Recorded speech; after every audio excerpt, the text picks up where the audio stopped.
여러분, 우리가 수요일마다 구약 성경 핵심 48장을 공부해 오고 있는데요. 오늘이 마지막입니다. 47, 48장 입니다. 그래서 수고하셨습니다. 그동안에 여기까지 오시느라고 창세기 1장부터 해가지고 정말 여러분 한번 앞으로 또 한번 보십시오. 또 질문입니다. 구약 성경이 몇 장으로 돼 있다고요? 몇 장으로 돼 있어요? 권수로는 몇 권? 39권. 장수로는 929권. 네, 929. 929권이 되어 이렇게 있습니다. 그러면 연습도 신약은 몇 권? 27권. 그럼 신약은 몇 장? 네, 그 3분의 1 딱 줄이면 됩니다. 260장. 260장, 260장, 929, 그리고 260, 929, 260. 우리 구약의 929장 중에서 우리가 48장을 골라서 오늘 48장, 47번, 48번째까지 우리가 오늘 보게 되고 마지막 이렇게입니다. 구약의 핵심. 그런데 오늘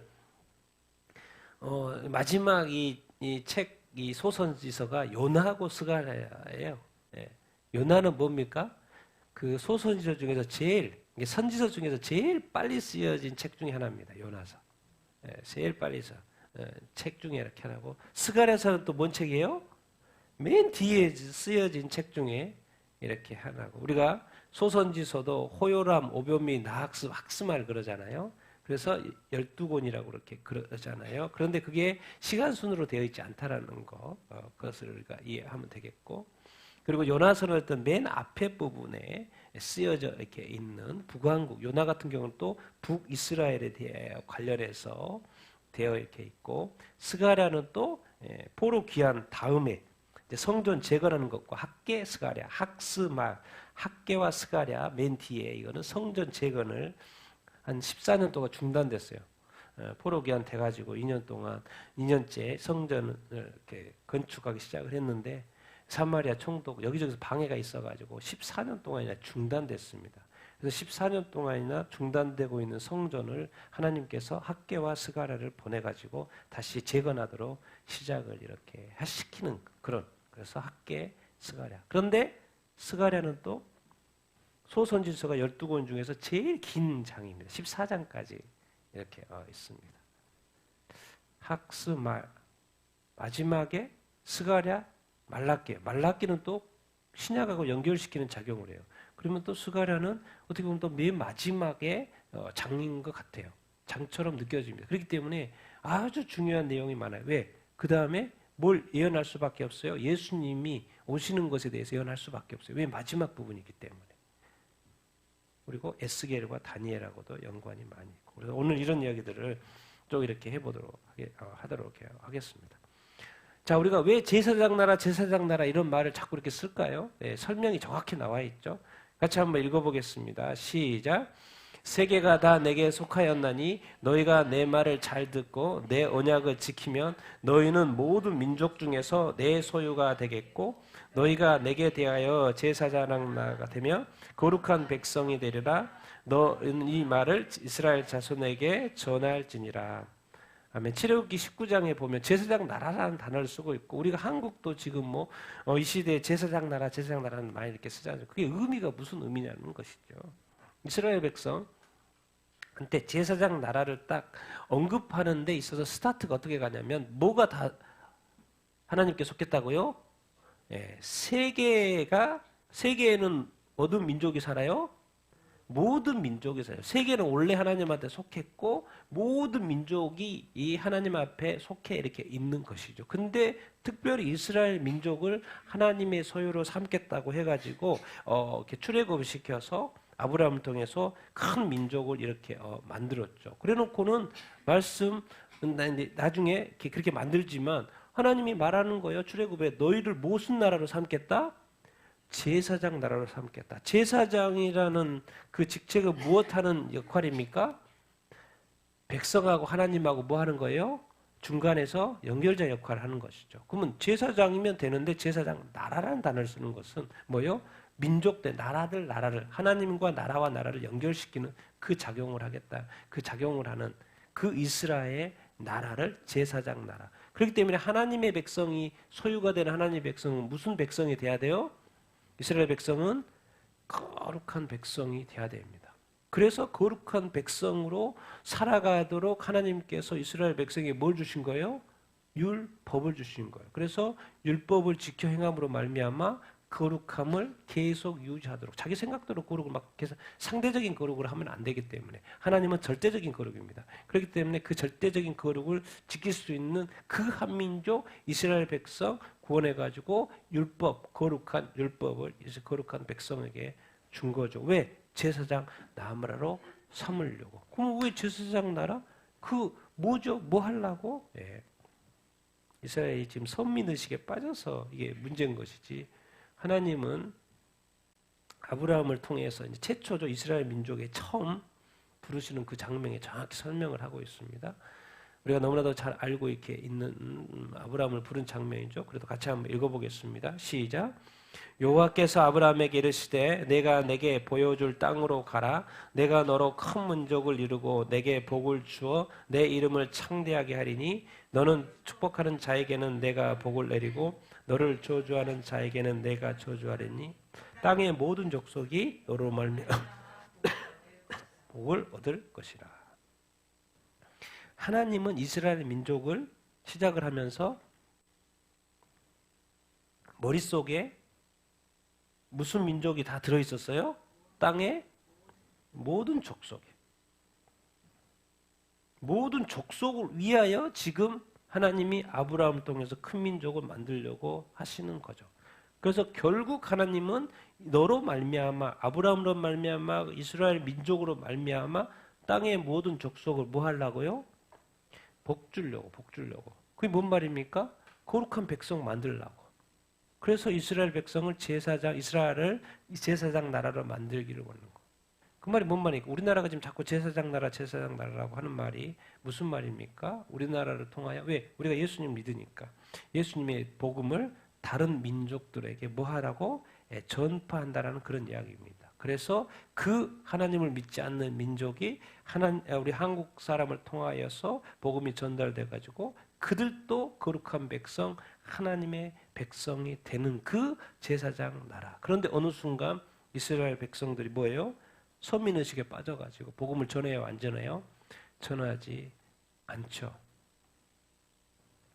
그래서 그게 이제 문제가 이렇게 됐던 것이죠. 우리가 그래서 자꾸 이렇게 하나님은요, 자꾸 이렇게 교회를 세우셨지, 예수님도 교회를 세우셨지만 관심은 교회 밖에 있어요. 교회도 관심 있지만 교회 밖에 항상 동시에 관심 있어요. 우리가 자꾸 시야가 좁아지는 것은 뭐 그래요? 아직도 우리가 아직 깨어나지 않았기 때문에 성령의 충만하고 성령의 인도하심 받으면요, 우리가 하나님을 사랑하고 이웃을 사랑하라는 그 말이 한 말씀으로 들립니다. 근데 우리는 어느 순간 하나님은 사랑하고 이웃을 사랑하는 건 또 다른 걸로 자꾸 착각을 하고 있다. 믿는 사람을 사랑하고 안 믿는 사람에 대해서는 태도가 바뀐다? 그거는 완전히 뭔가 하나님의 말씀을 제대로 이해하지 못한 것이죠. 제사장 나라가 된다? 하나님이 왕 같은 제사장으로 나를 삼았다? 그 말은 뭔 말입니까? 아직 이 땅에 천국이 이루어진 게 아니잖아요. 그 말은 뭔 말이에요? 너는 내가 사랑하는 모든 사람들을 내가 너를 사랑한 것처럼 사랑해야 돼라는 말, 그 말에 순종하라는 것이죠. 하나님이 제사장 나라로 이스라엘 백성을 만들었을 때 원래는 모든 민족을 축복하려고 그렇게 했다라는 거. 그래서 제사장 나라는 말을 이해할 때 하나님과 중개하는데 모든 민족, 왜? 거룩한 백성이 다 얻은 사람이 이렇게 되도록 그렇게 했려고 하던 거죠. 제가 왜 이 설명을 이렇게 합니까? 요나를 부르시는 이유가 있었죠. 요나도 지금 자기 생각에 빠져 있어요. 이스라엘 민족이 선민의식에 빠져 있어요. 그래서 하나님이 말씀하는데 제대로 듣지를 않는 거예요. 자기 기분대로, 자기 생각대로, 자기가 판단해가지고 움직여버리는 거죠. 그게 이제 요나 이야기인데, 우리 1, 2, 3절 1장이죠. 같이 읽겠습니다. 시작. 여호와의 말씀이 아미떼의 아들 요나에게 임하니라. 이르시되 너는 일어나 저 큰 성읍 니느웨로 가서 그들을 향하여 외치라. 그 악독이 내 앞에 상달되었느니라. 그러나 요나가 여호와의 얼굴을 피하려고 일어나 다시스로 도망하려 하여 욥바로 내려갔더니, 자, 하나님은 이스라엘 백성을 뭐요? 축복하셨죠. 근데 제사장 나라로 이렇게 삼았다는 거예요. 그러니까 궁극적으로 하나님의 마음은 뭐예요? 이방 민족에게도 뭐예요? 관심 있어요, 없어요? 관심이 있어요. 그런데 이 요나 이 선지자의 입장에서 이 니느웨 백성들은 뭐예요? 그 당시에 이제 대국이니까 뭐예요? 원수죠, 원수. 구약의 율법대로 하면 원수, 원수를 미워하는 게 맞죠. 근데 하나님이 말씀하셨어요.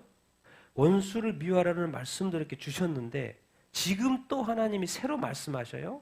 너는 그 큰 성읍 니느웨로 가라고 말씀을 명령을 새로 내렸어요. 근데 여기서 질문이 있었어야죠, 사실. 하나님은 원수를 미워하라 그랬고 왜 나보고 하여금 원수로 가라 원수의 나라로 가라고 하십니까? 질문을 던졌어야죠. 그런데 니느웨라는 단어 자체가 싫고 묻지도 않아요.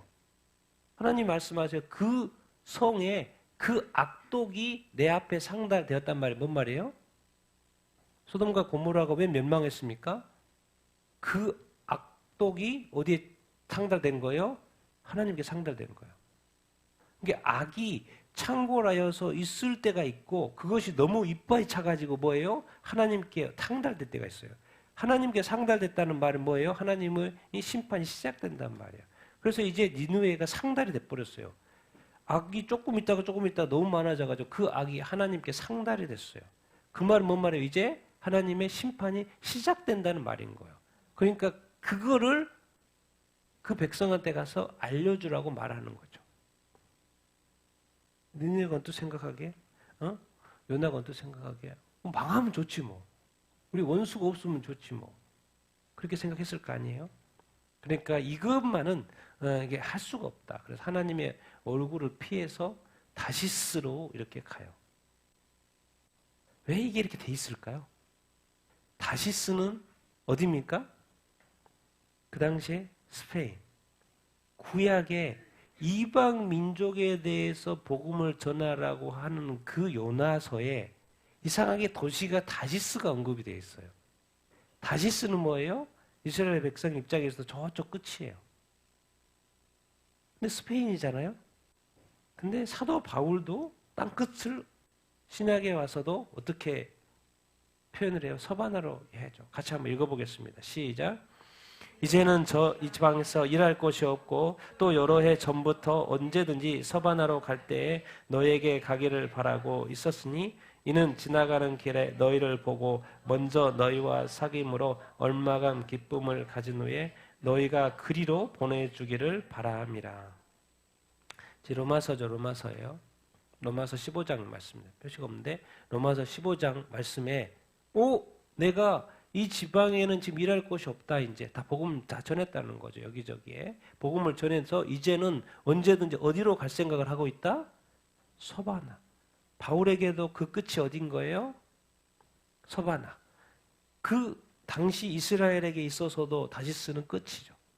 근데 하필 하나님이 말씀하실 때가 언제냐면 이방 민족에게 복음을 이제 심판이 내린다라는 말씀을 전달하는 그때 하필 또 다시스라는 단어가 나오는데 또 바울도 다시스 이 서바나가 끝이에요. 자기는 또 지금 로마를 거쳐서 거기를 가기를 원하는 거예요. 그래서 로마 교회가 좀 도와줘라. 내가 서바나에 가서 복음을 전할 수 있도록 너희들이 잘 도와줘라. 그런 말 하는 거죠.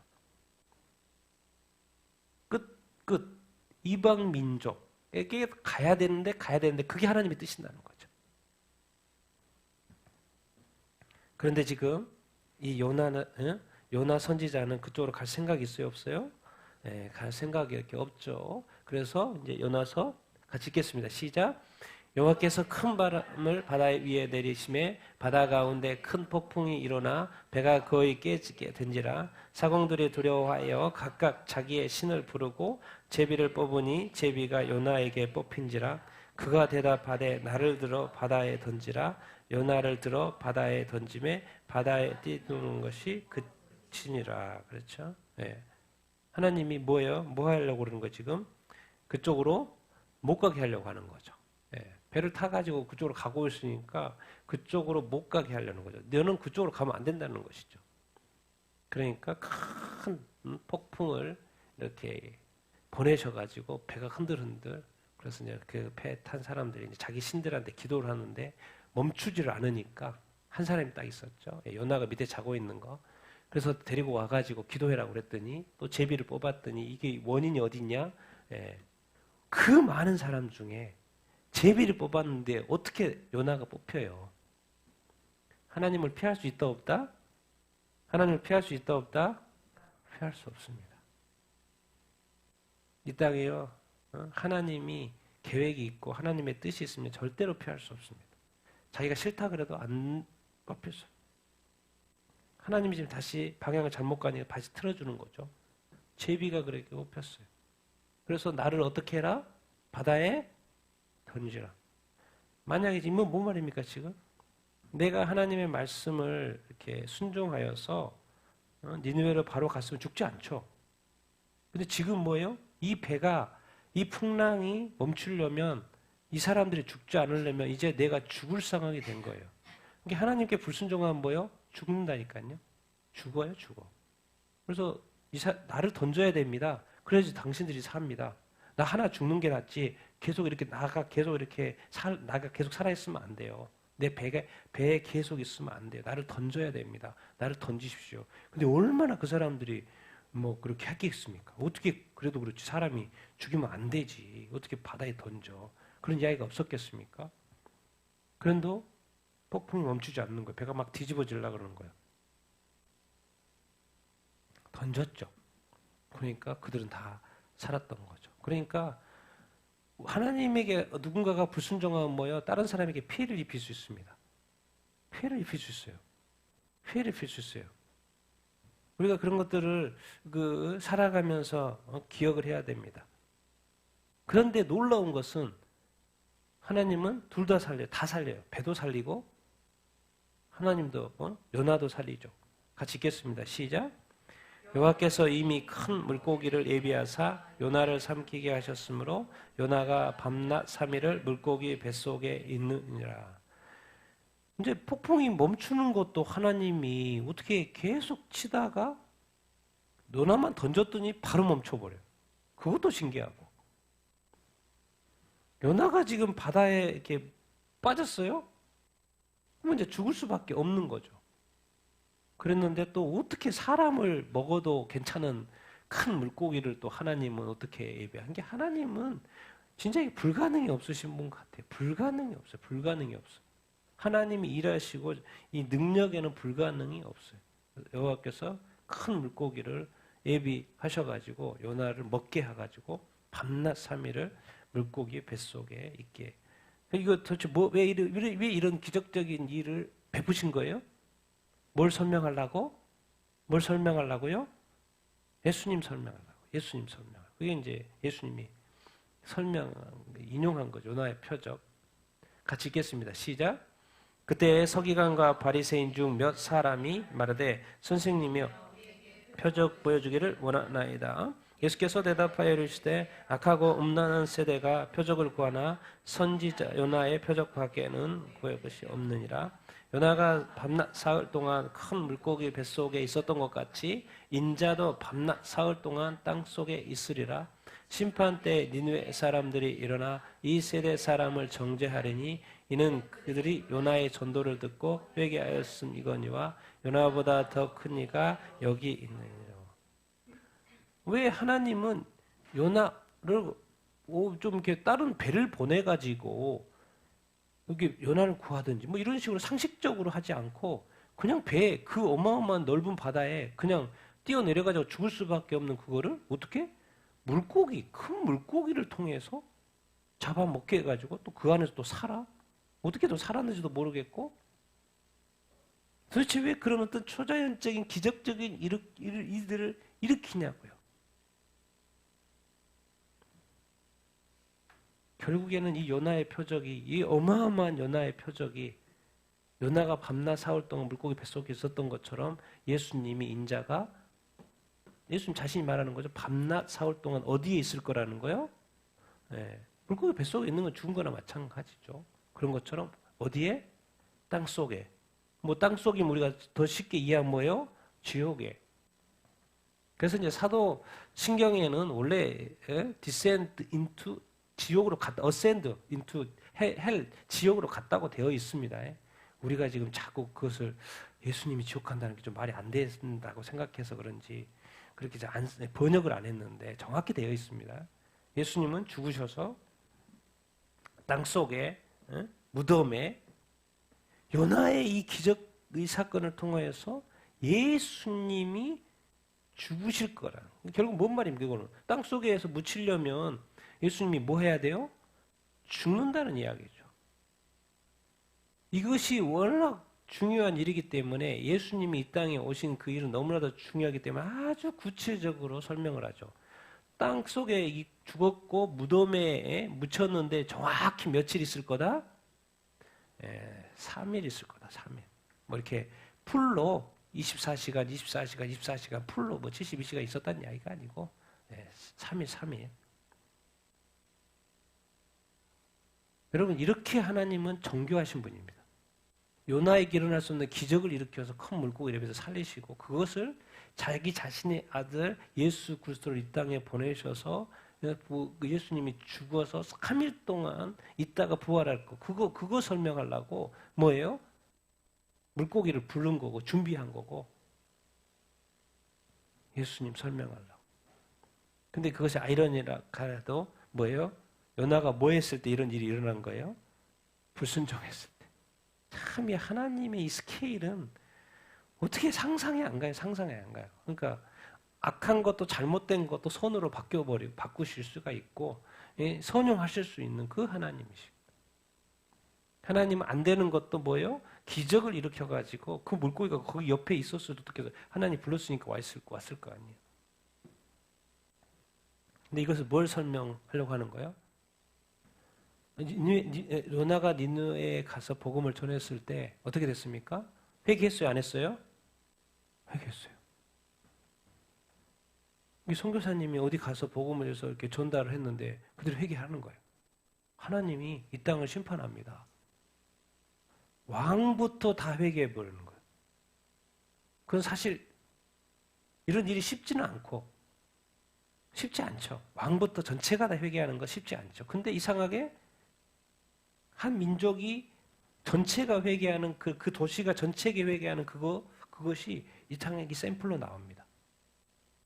그 말 뭔 말입니까? 하나님은 정말 모두를 구원하기를 원하신다라는 거. 그래서 요나를 보내고 선교사를 이렇게 보내고 그랬는데 지금 이스라엘 백성이 무슨 문제가 있는 거예요? 어느 단어를 언급해요? 무슨 단어요? 심판대. 니느웨 사람들이 일어나 정죄할 거다. 누구를? 이스라엘 백성들을. 요나의 전도를 듣고 회개했는데 이스라엘 백성들이 뭐 예수를 믿어요? 안 믿어요? 안 믿어요. 요나보다 더 큰 이, 예수 그리스도.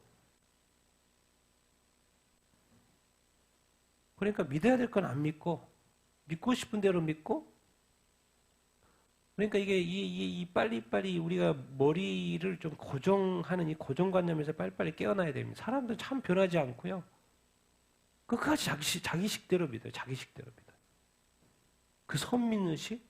뭐 이런 의식에 빠져서 가지고. 심지어 우리 교회도 자꾸 머리가 뭐예요? 제도화되죠. 열리지 않아요. 뭔가 이렇게 이렇게 쏙쏙 받아들여지지가 않는 거죠. 문제는 내 삶에 계속해서 일어나고. 정말 우리 하나님은요, 정확하고 이루실 목표가 있으면 반드시 이루십니다. 뭘 통해서요? 하나님이 못할 것은 없습니다.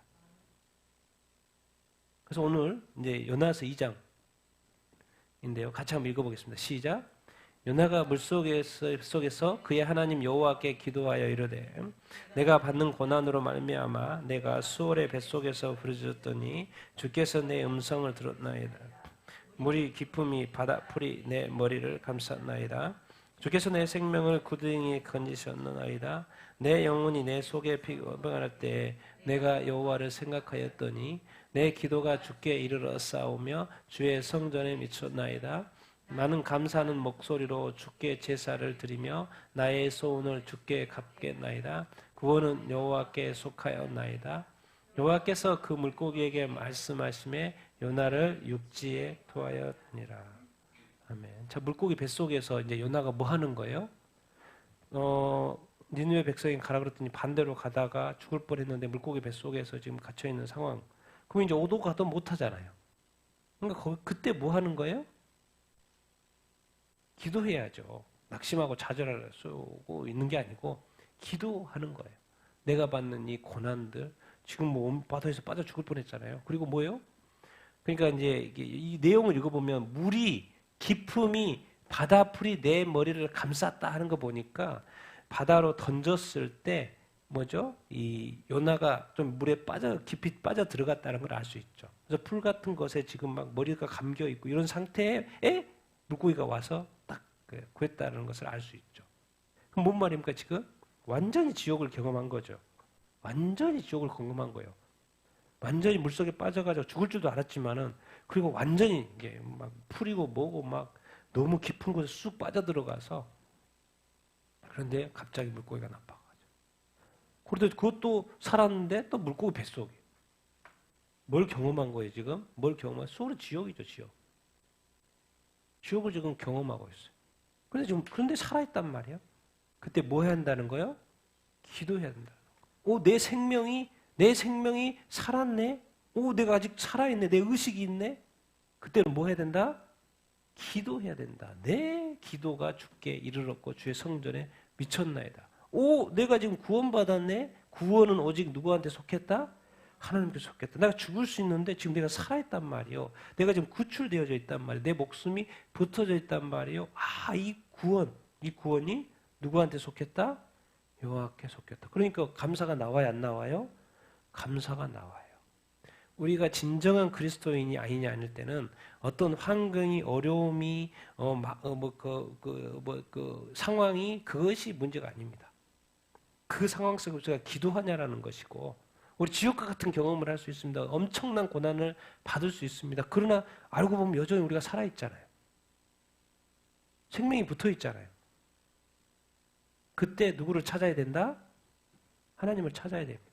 기도해야 됩니다. 왜? 하나님은 언제든지 뭐 할 수가 있으니까? 구원하실 수가 있으니까. 그러니까 그 믿음이 어떤 단어로 표현이 되냐면 뭐로 나와야 돼요? 감사로 나와야 돼요. 의지적으로 해야 됩니다. 감사를 의지적으로 해야 돼요. 안 나와도 해야 합니다. 안 나와도 해야 돼요. 왜? 그게 바로 내가 믿는 자의 표징이니까. 하나님에게는 이 땅의 모든 상황 이런 거 아무 중요하지 않습니다. 어떻게 보면 인간에게 허락된 이 땅의 삶, 이 세상에 타락한 그 어떤 이 어떤 세상의 어떤 이 악한 타락한 힘든 가시덤불과 같은 그런 길인 거예요. 그런 길을 갈 때 우리가 어떻게 가느냐는 걸 늘 보는 거죠. 요나처럼 기적적인 경험을 체험해서 살아있어요. 우리가 사고를 나도 살아있다. 목숨이 붙어있다니까요. 그러면 그때는 누구를 찾아야 된다? 하나님을 찾아야 된다. 하나님은 이 구원이 얼마나 우리가 이 생명이 구원받는 것이 얼마나 중요한 것을 우리가 더 깊이 알기를 원해요. 그래서 이것을 더 깨달게 하기 위해서 더 몇 번 더 허락하실 수도 있어요. 너무 우습게 생각하니까. 구원받은 거에 대해서. 오히려 이 고난을 통해서요, 이 지옥과 같은 경험을 통해서 정말 자기 목숨, 물의 고통, 불의 고통, 뭘 모르겠어요. 자기의 머리가 그래서 내가 살 수 없을 것 같은 이런 경험들을 통해서 하나님의 구원, 예수님의 구원, 하나님이 살아계심, 하나님 우리를 사랑하심, 그리고 우리를 구원하시는 그 구원의 그 은혜가 얼마나 큰지를 깨닫게 하실 수도 있습니다. 우리가 너무 쉽게 이 예수님의 이 십자가의 구원을 값싸게 생각하고 있는 사람이 또 없나? 우리가 또 생각해 봐야 됩니다. 사실 이 예수님의 이 구원 하나만 우리가 제대로 붙잡은다면 우리는 정말 제대로 살 수 있습니다. 제대로 살 수 있어요. 하나님이 어디까지 하냐? 하나님이 누구한테 말씀을 하셔요? 사람한테도 말하니까 당연히 물고기한테도 말할 수 있어요? 없어요? 그래서 예수님도 폭풍한테 말했어요? 안 했어요? 말했어요. 잔잔해지잖아요. 그러니까 물고기한테 말씀하셔요. 응? 너 지금 네 뱃속에 있는 물고기 먹지 말고 소화시키지 말고 뭐예요? 어디에다 내뱉으라고요? 육지에다 토해 뱉으라. 토해 안 토해요? 토해죠. 누가 명령하신 거예요? 하나님. 물고기가 먹을 수 있어요? 없어요? 먹을 수 없어요. 누구의 말씀을 들은 거예요, 지금? 자기를 만드신 하나님의 말씀을 들은 거예요. 그래서 자기가 먹는 것이 습관인 이 물고기가 뱃속에 큰 좋은 고기가 와서 좋아했는데 뭐 하나님이 뭐 하는 거예요? 먹지 말고 내 뱉으라는 거예요. 그럼 내 뱉어야 돼? 안 뱉어야 돼요? 내 뱉어야 돼. 그게 바로 주권을 항상 어디다 두고 하냐는 게 중요하다는 거예요. 우리가. 뱉으라고 뱉어야 되는 거예요. 물고기가. 아니 이 좋은 건데 그렇게 읽으면 안 돼요. 하나님의 말씀에 순종해야 돼요. 알고 봤더니 이게 뭔 말인 거예요, 지금 도대체. 왜 하나님은 물고기한테 요나를 육지에 포탈하라고 그랬을까요? 이것도 하나의 기적이죠. 물고기가 오 해가지고 막 내놓고 있는 것도 이상하지 않아요? 네. 도대체 뭐 이런 기적들을 계속해서 이뤄요? 이 초자연적인 일들을 왜 자꾸 보여주는 거예요? 뭘 설명하려고요? 예수님의 부활. 뭐 물고기가 먹고 있다가 막 내놓은 이런 것도 이상하잖아요. 뭐 초자연적인 일들이잖아요. 누가 또 그런 게 어디에 있어요.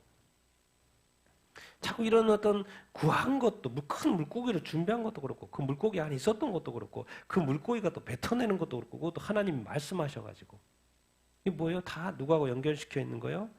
예수 그리스도하고 연결시켜. 알고 봤더니 예수님의 죽음과 연결이 있었고 이제는 또 여기서는 뭐예요? 뱉어내는 것은 예수 그리스도의 뭐예요? 부활로. 자, 우리가 예수 믿고 죽습니다. 죽은 사람도 이미 많고 우리도 예수 믿고 또 죽든지 또 살아있든지 여기에 무엇과 연관되어 있어요? 이건 부활이라는 건 초자연적인 것입니다. 원래 이런 건 없는 거죠. 성도의 부활까지도 연결해 볼 수 있습니다. 우리도 이런 초자연적인 부활에 우리가 다 참여하게 될 줄을 이렇게 믿습니다. 이 요나서를 통하여서 이 2장을 이렇게 통하여서 이 큰 물고기 알고 봤더니 다 예수님의 죽음과 부활을 좀 설명하고 이렇게 있는 거예요. 더 나아가서 우리의 부활까지도 지금 설명을 하고 있는 거예요. 왜? 하나님이 명령하면 그 일은 일어난다니까요. 하나님이 명령하니까 토해내야 되는 것처럼 하나님의 때가 됐을 때 하나님의 나팔 소리가 불려질 때 하나님이 명령할 때 우리는 어떻게 된다? 우리의 육체가 부활한다 안 한다? 부활한다. 이런 걸 누가 뭐 믿는 것도 이상한 거고 이런 일이 있을 거라고 말해도 뭐 미친 소리라고 그러잖아요. 사람들이 누가 믿겠어요 이런 거를. 어떻게 몸이 변해가고 막 죽은 사람이 뭐 불을 태워버렸고 뭐 아무것도 남은 것도 없는데 이것이 몸이 어떻게 다시 되고 또 그 몸이 영원히 사는 몸이고 또 그 몸이 막 하늘로 또 휴거되고 뭐 이러듯이 뭐 이게 뭔 이야기야 지금 이게. 이런 초자연적인 뭐 신비한 말도 안 되는 그런 이야기 지금 다 보여주고 있어요. 그렇게 될 거라고. 실제로 예수님도 죽으셨고 부활하셨고 우리도 다 그렇게 부활에 참여하게 될 줄을 이렇게 믿습니다. 그래서 이 지금 요나서가 이 오늘 47번째 2장이 바로 또 우리의 부활을 뭐 하고 있는 거예요? 설명을 하고 있는 거예요. 초자연적인 부활의 역사가 우리에게 있을 것이다. 그런 믿음까지도 우리가 연결해 보면 좋겠습니다. 더 놀라운 건 이제 스가랴서 마지막. 또 스가랴서 14장 중에 오늘 또 마지막 장, 14장. 도대체 무슨 이야기를 할까요? 예, 그리스도의 재림 이야기입니다. 예수님이 초림만 이야기해도 되는데 신약 구약은 초림 이야기하고 신약은 재림 이야기하면 되는데 이상하게 구약의 재림을 너무나도 자세하게 설명을 해놨어요. 이스라엘 백성이 읽으면 알 수 있을 정도로. 그래서 스가랴에서 잠깐 개어보면 스가랴 제사장이고 선지자입니다. 이거는 이제 바벨론 포로 귀환 후에 성전 재건이 이제 시작이 될 때, 지금 중단된 상태에서 다시 시작할 때, 재시작할 때, 그리고 봉헌될 때까지고요. 이스라엘로 성전 재건이 지금 중단되어 있는데 14년 동안 중단되어 있는데 이걸 다시 한번 재건시키기 위한 그래서 학개와 스가랴가 보내진 거. 이렇게 알고. 근데 이제 왜 스가랴가 아주 중요하냐? 그리고 왜 이 스가랴서가 말라기에서부터 맨 뒤에 두 번째 되어 있고 또 왜 또 가장 길게 되어 있고 거기에는 무슨 내용이 풍부하게 들어 있느냐? 에스겔서와 같이 상징적인 표현이 엄청나게 많이 나오고 이사야서와 같이 메시아의 예언이 엄청 많이 나옵니다. 천사에 대한 언급과 만군의 여호와 그리고 무슨 예언요? 종말론적인 예언이 엄청 나옵니다. 그러니까 중요할까 안 중요할까요? 엄청 중요하죠. 그래서 에스겔서 또 다니엘서 이게 스가랴서 다 같이 봐야 됩니다. 요한계시록 다 같이 봐야지 됩니다. 근데 어쨌든 특별히 오늘은 뭐예요? 종말론적 예언도 그렇지만 메시아에 대한 예언들이 엄청나게 많다라는 것을 우리가 기억해야 돼요. 스가랴서 소선지서 12개 중에서 호요라 모분미 나학삭스마 끝에서 두 번째 14장까지 있어. 근데 거기에 메시아 예언이 엄청 많이 나온다라는 거. 엄청 많이 나온다라는 거. 그리고 그 구약의 맨 마지막 그 어떤 책인 것처럼 이기 때문에 종말에 대해서 나온다는 그 기억을 가지고 우리가 스가랴서 읽으면 좋고 더 관심이 있어 보이지 않습니까? 그래서 스가랴서 14장까지가 있는데 이렇게 구분이 되어 있어요. 1장부터 8장까지고 9장부터 14장까지 딱 구분이 되어 있습니다. 내용이 완전히 틀립니다. 쓰여진 시기도 틀리고 쓰여진 시기도 틀리고 한참 뒤에 쓰여졌어요. 또 9장부터 14장까지 여기는 성전 재건 공사 중일 때 한 거고 그래서 이제 6장부터 8장까지는 8개의 환상 7장부터 8장까지는 금식, 올바른 금식이 무엇인지에 대한 설명이 이렇게 나오고 오늘은 이제 9장부터 14장이 오늘 14장이죠. 그래서 9장부터 14장까지는 성전 재건이 완공된 다음의 예언인데 예언 내용을 보니까 예수님의 초림에 대한 예언이 많고 메시아의 재림에 대한 예언이 있는 거예요. 9장부터 11장 초림 배척받으신 메시아 배척받으시고 선한 목자 낙이 탄다는 말이 여기 나옵니다. 그리고 낙이 타고 예수님이 예루살렘 입성하는 거 그리고 예수님이 가룟 유다에게 돈 얼마 받았어요? 얼마 받았어요? 은 30 여기서야 나와요. 스가랴서에. 그리고 십자가에 못 박힌다라는 그 비슷한 내용이 여기서 나와요.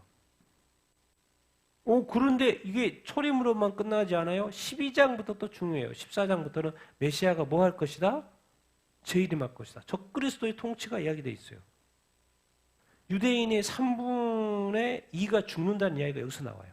3분의 1만 산다는 그 이야기가 스가랴서에 나와요. 그리고 감람산으로 오신다. 에스겔서에 보면 여호와의 영광이 예루살렘에서 떠났다는 이야기가 나오잖아요. 그 떠나서 어디로 가요? 동쪽으로 가잖아요. 거기 감람산. 그쪽으로 또 오셔요. 예수님이 제자들하고 이제 승천하시게 나갔잖아요. 어디로 갔어요? 감람산으로 갔죠. 거기에서 보는 가운데 뭐 했어요? 올라갔죠. 본 그대로 다시 온다는 이야기를 했는데 거기 너무나도 정확하게 그리고 무슨 전쟁이 예언되어 있어요? 아마겟돈 전쟁이 그리고 마지막에 메시아의 왕국이 설 거라는 거. 영원한 통치 하나님의 나라. 이렇게 보면 스가랴서가 엄청난 예언을 지금 하고 있는 것이죠.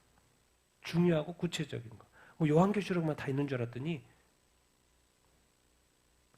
예수님 메시아의 초림에 대한 구체적인 이야기도 많이 나와 있고 요에서 뭐 보면 또 이사야에서 보면은 처녀에서 태어난다, 베들레헴에서 태어난다 여기저기 있잖아요. 그런데 이 스가랴에서는 몇 개가 나와요, 몇 개가 초림에 대해서.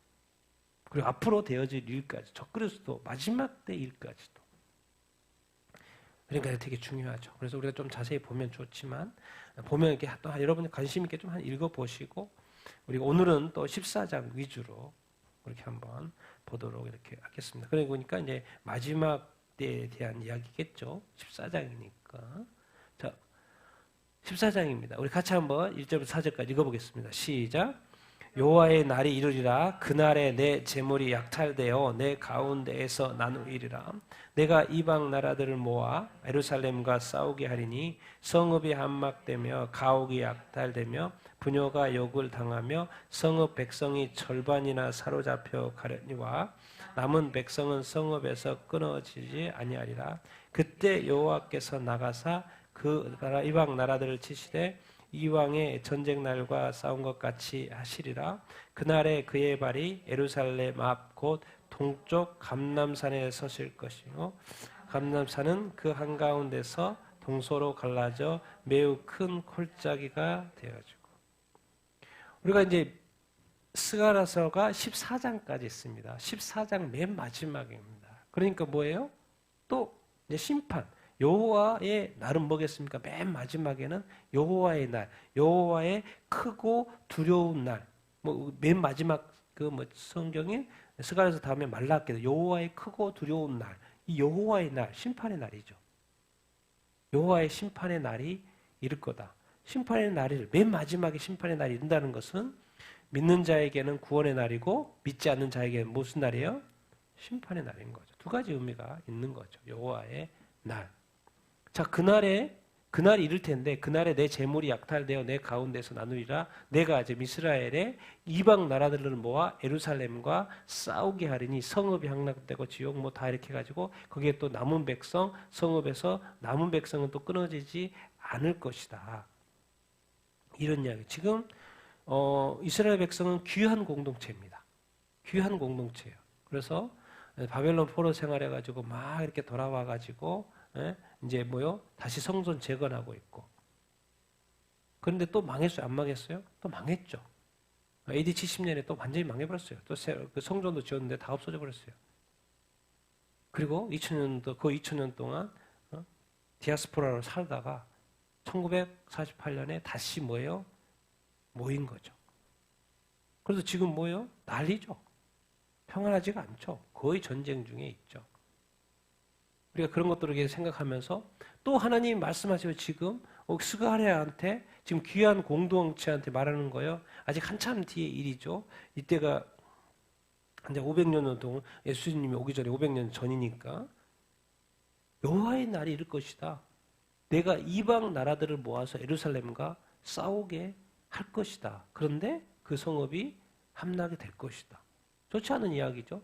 그런데 그때 여호와께서 나가서 그 이방 나라들 뭐 한다는 거예요? 주신다는 거예요. 하나님이 사랑하는 이 백성에 대해서 뭐예요? 싸워 주겠다는 거예요. 그리고 이방 나라들이 치러 오는데 그것을 하나님이 나서서 그때 치겠다라는 그런 이야기. 그리고 그날에 그의 발이 하나님의 발이 예루살렘 앞 동쪽 어디에 서실 거다? 감람산에 서실 거다. 정확하게 위치를 말해줘요. 여호와의 영광이 떠나서 예루살렘에서 나갔던 그 동쪽 감람산. 이것을 이제 지금 하면 뭐죠? 어디 때냐면 이제 마지막 때입니다. 마지막. 예수님이 뭐 할 때요? 사실 재림할 때 여호와의 날에 큰 날은 뭐예요? 마지막.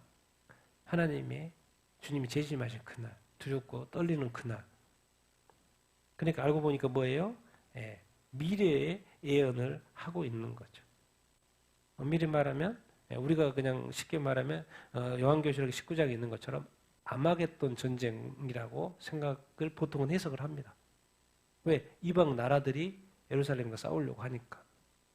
그때 예수님이 오셔가지고 이방 나라들을 다 치죠.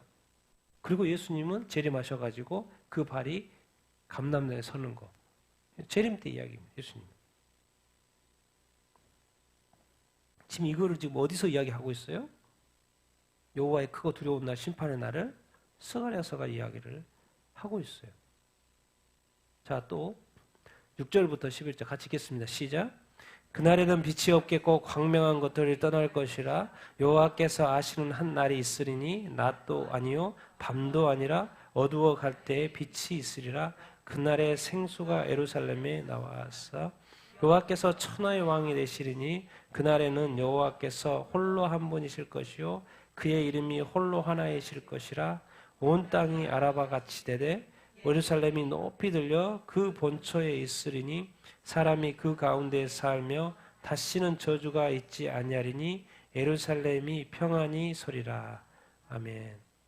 자, 예루살렘이 평안히 선다? 다시 저주가 없다? 지금 이야기는 아니죠. 지금 예루살em 이스라엘이 회복되고 있고 1948년도에 회복이 됐는데도 불구하고 전쟁 중이죠. 지금 난리죠. 그러니까 영원한 평안이 지금 예루살렘 이룬 게 아니에요. 다시 저주가 없다고 말을 할 수가 없죠. 그게 지금이 아닌 거죠. 나중에 예수님이 재림하실 때란 이야기인 것을 알 수 있죠. 그날 빛이 없고 광명한 것들이 떠날 것이다. 항상 계시록도 그렇고 예수님도 말씀하시고 마지막 때 이야기할 때 뭐예요? 천체가 뭐가요? 다 흔들린다는 이야기를 하죠. 그날에 빛이 없겠고 광명한 것들이 다 떠날 것이다. 여호와께서 아시는 한 날이 있는데 사실 재림이죠. 그리고 이제 그날에 예루살렘에서 뭐가 솟아난다? 생수가 솟아난다. 이제는 이렇게 말을 합니다. 말이 이렇게 나옵니다. 여호와께서 천하의 모든 민족의 모든 나라에 뭐가 되신다? 왕이요. 이제는 예수 그리스도가 2000년 전에 구원자로 왔지만 이제는 모든 나라에 뭐로 오시는 거예요? 왕으로 오십니다. 이게 뭔 말입니까? 하나님의 통치, 재림 예수의 통치를 말하는 거예요. 그러니까 이제 예루살렘에는 다시는 뭐가 없어요? 죄주가 없어요. 여기서의 평안은 사실 영원한 평안이고 예루살렘에 무슨 평안이?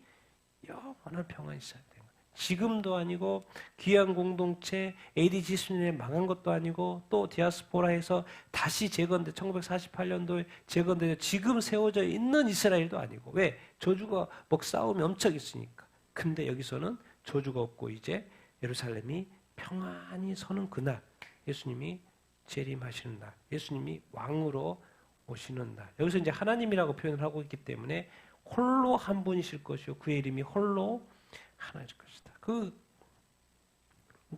신명기 6장 4절에 이스라엘을 들으라. 우리 하나님 여호와는 뭐예요? 오직 유일한 여호와. 유일한 여호와. 홀로 한 분. 그동안에는 종교도 많고 신들도 많은 것 같고 한 것 같죠. 이제 이날은 하나님이 통치하러 주님이 통치하러 오신 날이에요. 그래서 모든 것이 가짜인 것이 다 드러날 거고 오직 하나님, 오직 예수 홀로 하나이신 것을 드러나는 그날 예루살렘에 이제 영원한 평안이 시작되는 그날 다시는 저주가 없는 그날 예수님이 재림하시는 어떤 그날 정말 이 스가랴서를 통하여서도 예루살렘에 영원한 평안이 임할 때가 있다라고 이렇게 예언하고 이렇게 있어요. 근데 꼭 그날 여호와의 날, 여호와의 크고 두려운 날 잘 붙여놨어. 그날에 그런다는 거예요.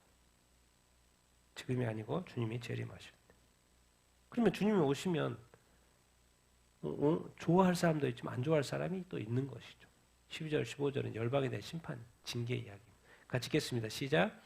예루살렘을 친 모든 백성에게 여호와께서 내리실 재앙은 이러하니 곧 섰을 때 그들의 살이 썩으며 그들의 눈동자가 눈구멍 속에 썩으며 그들의 혀가 입속에서 썩을 것이요 그날에 여호와께서 그들을 크게 요란하게 하시리니 피차 손으로 붙잡으며 피차 손을 들어 칠 것이며 유다도 예루살렘에서 싸우리니 이때 사방에 있는 이방 나라들의 보화 곧 금과 의복이 심히 많이 모여질 것이요 또 말과 노새와 낙타와 나귀와 그 진에 있는 모든 가축에게 미칠 재앙도 그 재앙과 같으리라.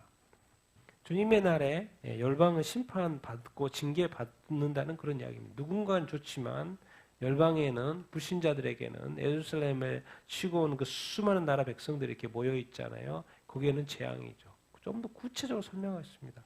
살이, 눈동자가, 혀가, 손이 서로 친다는 거고 요란할 거고 또 그들이 가지고 있는 예루살렘에서 싸우는 그 이 땅에 이때 사방에 있는 이방 나라들의 보화 이 모든 이 많은 그런 것들이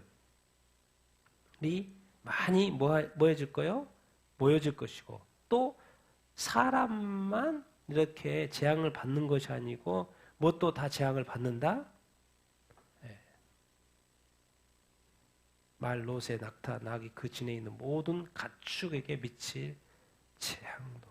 이 날은 뭐요? 심판의 날인 거죠. 혈방의 날이고 열방에게는 징계가 내린 날이고 재앙이 내리는 그런 날입니다. 그러니까 이 요한계시록에 많은 재앙들이 설명이 되어 있습니다. 주님이 이제 마지막으로 오실 때 일어날 그 재앙들. 우리가 보통 이제 신약으로 가면 계시록으로 가면 이제 7년 환란 이렇게 이야기도 하고 그것의 마무리가 이제 예수님이 재림하시는 왕으로 재림하시는 그런 이야기. 그리고 그때는 무슨 일어나요? 열방 이스라엘을 치려고 하는 그런 싸움이 붙으려고 하는 아마겟돈의 그 전쟁. 그 타임. 그거를 지금 어디서 예언하고 있어요? 스가랴에서 예언하고 있겠어요. 근데 놀라운 것은 이제 마무리입니다. 맨 마지막입니다. 스가랴에서 14장 맨 마지막인데 이렇게 하고 마무리를 해요. 같이 읽겠습니다. 시작. 예루살렘을 치러 왔던 이방 나라들 중에 남은 자가 해마다 올라와서 그 왕 만군의 여호와께 경배하며 수막절을 지킬 것이라. 땅에 있는 족속들 중에 그 왕 만군의 여호와께 경배하러 예루살렘에 올라오지 않는 자에게는 비를 내리지 아니하실 것이니 애굽 사람이나 이방 나라 사람이나 수막절을 지키라 올라오지 아니하는 자가 받을 벌이 그러하니라. 그날에는 말 방울에까지 여호와께 성결이라 기록될 것이요 여호와의 전에 있는 모든 조치 그날에 만군의 여호와의 전에 가나안 사람이 다시 있지 아니하리라. 아멘. 여러분 이렇게 또 예언을 읽을 때도 항상 우리가 이제 유념을 해야 되는 게 뭐냐면 그 당시 사람을 대상으로 쓰고 있기 때문에 그 사람들이 뭐 할 수 있도록 설명을 또 해줘야 돼요. 좀 이해할 수 있도록 설명을 하고 있는 거죠. 근데 하나님의 예언은 뭐요? 그 당시에 대한 거, 가까운 미래에 대한 것도 예언을 하지만은 뭐예요? 그 각 사건을 통하여서도 언제까지도 아주 먼 미래 예언까지도 같이 간다라는 그 이중성이 있다라는 것을 늘 기억해야 합니다. 마무리를 어떻게 하냐면 맨 마지막입니다. 이제 예수님이 재림도 하고 마지막으로 하고 싶은 말이 뭐죠? 예루살렘에 치러 왔던 이방 나라들이 다 망하는 줄 알았는데 남은 자가 있어 해마다 올라와서 그 왕 만군의 여호와께 뭐한다? 경배한다? 초막절을 뭐한다? 지킬 거다. 뭐 이거 초막절 지킨다는 뭐 천년 왕국 때 그런다고 설명하는 사람들 이렇게 많이 있는데요. 이스라엘 백성만 다 구원받은 줄 알았더니 이방 나라 중에 구원받은 사람이 있어요, 없어요? 있다는 표현을 하고 있는 거예요, 지금. 이방 나라 중에 남은 자들이 있다는 거예요. 하나님을 경배하는 남은 자들이 있다는 거예요. 이방 나라 중에. 그러니까 우리가 미처 알지 못하는 이스라엘 외에 알지 못하는 수많은 사람들이 뭐예요? 하나님을 다 생각하고 있다는 거예요. 모든 민족이 구원받기를 하나님이 원하신다라는 거예요. 그러니까 우리가 나중에 우리가 알지 못했던 수많은 사람들이 또 많은 민족들이 구원받는 것을 보게 될 것이에요. 그래서 하나님이 맨 마지막에 스가랴서에 재림 이야기도 하시면서 이방 나라 중에도 남은 자가 있다. 하나님을 경배할 사람이 있을 것이다. 설명을 하고 있어요. 땅에 있는 모독 조선 중에 그 왕 만군의 여호와께 그러면 경배하지 않고 예루살렘에 안 올라온다라는 것은 경배하지 않는다는 것이죠. 그러니까 그 당시에 말로는 뭐예요? 늦은 비가 오고 이른 비가 와야지 씨도 뿌리고 열매도 맺는데 비가 안 오면 뭐예요? 농작물이 안 자라고 하면 뭐예요? 끝이잖아요. 먹고 사는 게 끝이잖아요. 그 표현을 하는 거예요. 그 예루살렘에 올라오지 않는 그 하나님을 믿지 않는 하나님을 경배하지 않는 자들에게는 비가 멈출 것이다라는 거예요. 그게 뭐예요? 일종의 재앙인 거죠. 재앙. 왜? 먹을 것이 없으면 죽는 거니까. 이렇게 표현을 하고 있어요. 그래서 그 당시에 언어로 한 거죠. 그 당시 사람들이 이해할 수 있도록. 요한계시록처럼 설명해버리면 이해를 못하죠. 근데 이건 또 구약이고 이스라엘 백성을 대상으로 설명하고 있는 것이고 그래서 비를 내리지 않는다. 하나님을 경배하는 자 이런 식으로 설명을 하고 있습니다. 그래서 애굽 사람, 이방 나라 사람 설명하고 있죠. 애굽 사람은 여기서는 이제 애굽이라고 표현할 때는 그 이방 민족의 어떤 대표성을 띠고 있습니다. 애굽에서 구원받았죠. 이스라엘 백성이. 애굽 사람, 또 이방 나라 사람들, 초막절을 지키러 올라오지 않는 사람들에게 뭐가 있을 것이다? 그걸 있을 것이다. 자, 마무리를 어떻게 하냐면 그날에는 또 하고 있어요. 그날에는 주님이 오신 날이겠죠. 말 방울, 이렇게 말에 달린 방울까지도 여호와께 뭐다? 성결이에요. 성결은 뭡니까? 거룩이죠. 뭔 말입니까? 말 방울이 거룩? 그리고 여호와의 전에 밥하는 뭐? 솥도 뭐 한다는 거요? 거룩하다는 거예요. 뭔 말입니까? 이제 모든 것이 뭐하게 된다? 거룩하게 된다는 거예요. 여호와께 거룩하게. 우리가 생각하기 때 사소하게. 왜? 이제 무슨 나라가 시작이 된 거예요? 하나님의 나라가 시작이 되는 거기 때문에 이제 모든 사소한 것들도 다 뭐하다? 거룩하다. 이렇게 마무리하고 있어요. 여호와께 성결. 방울, 무슨 방울이 다 성결이에요. 근데 말 방울에까지도 뭐하다? 하나님께 앞에서 거룩하게 된다는 거예요. 그리고 이제 영원한 분리를 설명합니다. 마지막 절입니다. 14장이고 맨 마지막 절. 그날에는 만군의 여호와의 전에 더 이상 누가 없어요? 누가 없어요? 가나안 사람이 표현 잘 봅시다. 뭐가 어떻게 없어요? 다시는 없다는 말이 영원히 없다는 말이에요. 가나안 사람들이 어떤 사람들입니까?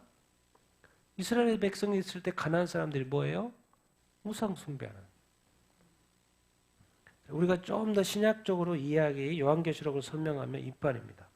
예수님이 오시면 이 여호와의 땅에 여호와의 통치를 받을 사람들이 가나안 사람들은 다시 없고 이거죠. 신약 요한계시록은 뭐라고 설명되어 있어요? 맨 마지막에 어린 양의 생명책에 뭐한 사람만이 기록된 자만이. 어린 양의 생명책에 기록된 자만이 요한계시록 그렇게 뒤쪽에서 설명하는 것이고 그 사람들은 구원받는 자. 이제 여기는 이제 스가랴서 구약이다 보니까 표현을 이렇게 합니다. 가나안 사람들이 그날에는 예수님이 재림하실 때는 더 이상 그 가나안 땅 뭐요? 거기에 뭐가 있어요? 예루살렘이 있고 예? 이스라엘이 있고 예루살렘이 있잖아요. 그 도시에 더 이상 가나안 사람들이 다시는 있지 않고 영원히 있지 않는다. 모든 것이 거룩하게 되고 이스라엘 민족뿐만 아니라 이방 나라 중에도 남은 자가 있어서 하나님을 경배하는 사람 그곳에 예루살렘에 그리스도의 통치, 하나님의 통치, 이 메시아의 통치를 받는 그 하나님의 나라, 그 킹덤, 왕국이 시작될 거라는 것으로 마무리를 하고 있습니다. 그러면 이스라엘 백성들이 이 스가랴서를 읽고 다니엘서를 읽고 에스겔서를 읽으면 뭐요? 마지막 때를 알 수 있죠. 왜? 절대로 신약 성경은 보지 않을 테니까. 뭐 지금도 뭐 보지도 않고 메시아 제입주나 보죠. 메시아 제입주는 제가 볼 때는 완전히 깨뜨리는 거죠. 이 스가랴서에 이야기하는 이 표현과 요한계시록의 이 표현 완전히 깨뜨려요. 이 사람들은 왜? 구약을 빠삭하게 아니까. 그래서 모든 것이 성결하게 되는 그날, 더 이상 가나안 이 우상 숭배하는 가나안 사람들이 존재하는 그날, 오직 어린 양의 생명책에 기록된 자들만이 존재하는 그날, 하나님의 통치, 그리스도의 통치, 메시아의 통치, 지금은 킹덤이 무슨 킹덤이요? 사탄이 다스리는 킹덤이죠. 어둠이 다스리는 킹덤이잖아요. 거기에 2000년 전에 예수님이 딱 오셔가지고 하는 말이 뭐예요? The Gospel of Kingdom. 왕국의 복음이 시작이 됐다. 하나님의 나라가 시작이 됐다. Kingdom of God. 하나님의 나라. 또 뭐예요? 왕국의 복음. 도대체 왕국이 뭔데? 왕 이야기하는 거예요. 뭐예요? 지금까지는 사탄이 이 땅에서 왕 노릇했는데 이제 진짜 왕의 나라가 시작이 됐다는 건 언제? 2000년 전에. 그리고 예수님을 통해서 교회를 통해서 지금 확장이 됐고 이제 예수님이 진짜 왕으로서 재림하는 건 뭐예요? 그 구원의 뭐예요? 하나님 나라의 완성인 거죠. 완성. 지금은 진행되고 있는 것이고 이제 뭐예요? 완성. 그렇기 때문에 지금까지는 뭐예요? 이제 싸우는 거죠. 그런데 그날이 되면 열방은 심판을 받고 하나님의 백성, 하나님의 나라가 구원받는 그날이 되면 이제 모든 것이 거룩하게 되고 더 이상 가난한 사람들은 존재하지 않는 그날. 오직 어린 양의 생명책에 예수 그리스도를 믿는 사람들만 존재하게 되는 그 하나님의 통치, 그리스도의 통치, 메시아의 통치, 하나님의 왕국이 또 시작되는 그날. 너무나도 감사하게는 이스라엘 민족뿐만 아니라 이방 나라에도 하나님을 경배하는 사람들 우리 아닙니까? 이방 민족도 있다라는 것을 너무나도 자세하게 구체적으로 설명하고 있겠습니다. 그래서 오늘 지금까지 이제 구약 성경 48장을 우리가 공부를 이렇게 했고요. 오늘 이 마지막에 이 스가랴서 이 마지막 구약의 또 마지막 예언서 중에 하나, 거기에 마무리를 뭐로 하고 있어요? 알고 봤더니 구약의 예언도 마무리를 뭘로 하고 있냐면 그리스도의 재림. 그리고 신약의 마무리도 뭐로 하고 있어요? 그리스도의 재림. 알고 봤더니 똑같은 거였어요. 그리고 모든 민족이 구원받기를 원한다고 그런 것처럼 이제 알고 봤더니 구약에서도 많은 이방 민족도 구원받는다는 이야기가 되어 있고 또 신약도 모든 민족의 복음이 전해졌으니까 많은 민족이 구원받게 되겠죠. 정말 이 성경은 너무나도 완벽한 것 같습니다. 구약에서도 이미 마지막 때 이야기를 자세히 설명하고 있고 예수님의 초림만 이야기하는 게 아니라 재림을 이야기하고 그는 이제 신약은 재림에 대한 얘기가 훨씬 많은 거죠. 초림보다. 우리가 기억해야 합니다. 믿어야 합니다. 정말 이런 마지막 때가 정말 있습니다. 우리가 이 마지막 때 그리고 정말 그리스도의 이 완벽한 영원한 통치가 시작되는 모든 것이 거룩하게 되는 그날은 또 오게 될 줄로 이렇게 믿습니다. 그리고 아직은 아니죠. 미래에 또 이루어질 일이고 우리가 그날까지 우리가 주님의 말씀에 따라서 순종하면서 믿음의 삶, 거룩한 삶을 우리가 계속 살아야 될 줄로 믿습니다. 요나의 표적 보여준 것이 무엇입니까? 예수님께서 죽으시겠다는. 그리고 오늘 스가랴서가 또 가르쳐 주는 것이 무엇입니까? 예수님의 죽으심과 부활이었죠. 물고기를 통해서 이제 요나를 통해서 이제 스가랴서는 예수님이 재림하실 거라는 거. 메시아가 재림하시고 메시아의 왕국이 시작이 될 거라는 거. 우리가 성경을 다 믿어야 합니다. 이것만 구원만 믿으면 안 됩니다. 재림도 믿어야 되고 그리고 주님의 다시 오심을 우리가 사모하면서 우리가 어떻게 살아야 될까요? 신부된 삶, 거룩한 삶, 또 믿음의 그 온전한 신실한 그 믿음의 삶 흐트러지지 않고 그렇게 살아가야 될 줄로 믿습니다. 여러분 우리가 이 땅에서 살아가면서 약하고 미약하지만 그것을 계속 말할 수는 없어요. 하나님도 한번 믿음이 신앙생활 약할 때는 그것을 듣기 좋아하지만요. 시간이 많이 지났고 하나님이 만날 때가 가까워졌는데 여전히 그 말을 하고 있으면 하나님은 싫어합니다. 왜? 하나님이 원하는 건 뭐예요? 믿음의 열매, 성령의 열매, 의의 열매, 선의 열매 그거를 원하시는 거죠. 우리가 그렇게 한번 하나님 앞에 열매를 통해서 모든 영광을 하나님 앞에 올려드리는 삶을 살다가 주님을 맞이하면 얼마나 기쁘게 맞이할 수 있겠습니까? 예수님 만났는데 얼굴을 들 수가 없어요. 너무 미안해서 들 수가 없어요. 그렇게 만나는 것이 아니라 아멘 주 예수여 어서 오시옵소서 우리가 기쁘게 맞이하고 당당하게 맞이하고 할 수 있는 그것이 무엇입니까? 이 땅에서 남은 삶을 뭐예요? 최선을 다하게 사는 거예요. 그리스도 안에서 말씀 안에서 순종하면서 우리가 한번 마지막 우리의 이 삶을 우리가 좀 제대로 좀 살아봐야 되지 않겠습니까? 정말 낙심하지 말고 좌절하지 말고 정말 주님 다시 오시는 것이 이렇게 여기저기서 다 예언되어 있는 것처럼 반드시 그날 몇 번을 말합니까? 그날이 올 텐데 그날까지 우리가 최선을 다해서 살아가는 우리가 다 되기를 예수님 이름으로 축원드립니다. 그 최선은 뭡니까? 하나님의 영광을 위하여 하나님의 영광을 위하여 하나님의 뜻에 말씀에 순종하여 사는 것입니다. 이미 기준과 방향은 다 정해졌습니다. 우리는 따라가기만 하면 되고 순종만 하면 되는 것입니다. 나는 우리가 여러분 그렇게 살아가는 여러분들 다 되기를 예수님 이름으로 축원드립니다. 아멘. 우리 같이 한번 오늘 말씀을 생각하면서 이렇게 기도하도록 이렇게 하겠습니다. 오늘 요나서를 또 잠시 배우면서 무슨 생각이 드십니까?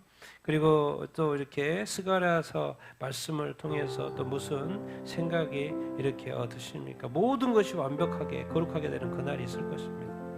우리가 지금 부족하고 연약해도 우리가 정말 이렇게 믿음으로 거룩한 삶을 추구하는 그런 삶을 살아야 될 줄 이렇게 믿습니다. 주님의 다시 오심을 준비하면서 정말 이렇게 또 사모하면서 무엇보다도 말씀을 가까이 하고 말씀이 내 기준이 되고 말씀이 내 삶의 거울이 되고 말씀에 순종하여 또 순종하는 것은 또 열매를 위한 열매 맺는 삶 경건의 모양만 있지 않고 경건의 열매를 맺는 그런 능력 있는 삶을 우리가 살아갈 수 있게 되기를 이렇게 축원합니다. 우리 같이 한번 오늘 말씀을 생각하면서 또 우리가 어떻게 앞으로 살아가야 될지를 생각하면서 우리 같이 한번 주여 한번 외치고 기도하겠습니다.